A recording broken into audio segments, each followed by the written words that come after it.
আমি এখনো form fill up করিনি। কেন করিনি? 3 বার সেন্ট্রাল মিনিস্টার ছিলাম, 7 বার এমপি হয়েছি, আর আপনাদের আশীর্বাদে শুভেচ্ছায় এর মধ্যে 3 বার চিফ মিনিস্টার হয়েছি। আমাকে আজকে প্রমাণ করতে হবে আমি নাগরিক কিনা। মাথায় নাকে খোঁজ দেওয়া ভালো এর থেকে। প্রমাণ করতে হবে আমি নাগরিক কিনা ওই দাঙ্গাবাজদের কাছে, যারা দাঙ্গা করে মানুষের রক্ত নেয়, যারা মানুষের রক্ত নিয়ে নরমের যজ্ঞ খেলে, তাদের কাছে আমাকে প্রমাণ করতে হবে আমি এই দেশের নাগরিক কিনা।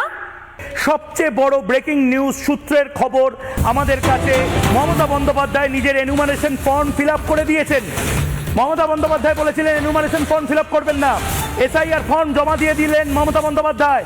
মমতা বন্দ্যোপাধ্যায় ফর্ম ইতিমধ্যে জমা দিয়ে দিলেন, ইতিমধ্যে জমা পড়ে গেছে, ডিজিটাইজ হয়ে গেছে। বিএলও আপলোড করে দিয়েছেন মমতা বন্দ্যোপাধ্যায়ের ফর্ম। এই মুহূর্তের বড় ব্রেকিং নিউজ, এই মুহূর্তের বড় ব্রেকিং নিউজ, মিত্র ইনস্টিটিউশন ভবানীপুর ব্রাঞ্চ 8 নম্বর 207, সেখানকার ভোটার, কলকাতা দক্ষিণ বিধানসভার ভোটার মমতা বন্দ্যোপাধ্যায়। মমতা বন্দ্যোপাধ্যায়ের এনুমারেশন ফর্ম জমা পড়ে গেছে। মমতা বন্দ্যোপাধ্যায় বলেছিলেন যে আমি এসআইআর করতে দেবো না, হয়ে গেল। মমতা বন্দ্যোপাধ্যায় বলেছিলেন এনুমারেশন ফর্ম জমা দেবো না, মমতা বন্দ্যোপাধ্যায়ও ফর্ম জমা দিয়ে দিলেন। মমতা বন্দ্যোপাধ্যায়ের ফর্ম ডিজিটাইজড হয়ে গেছে।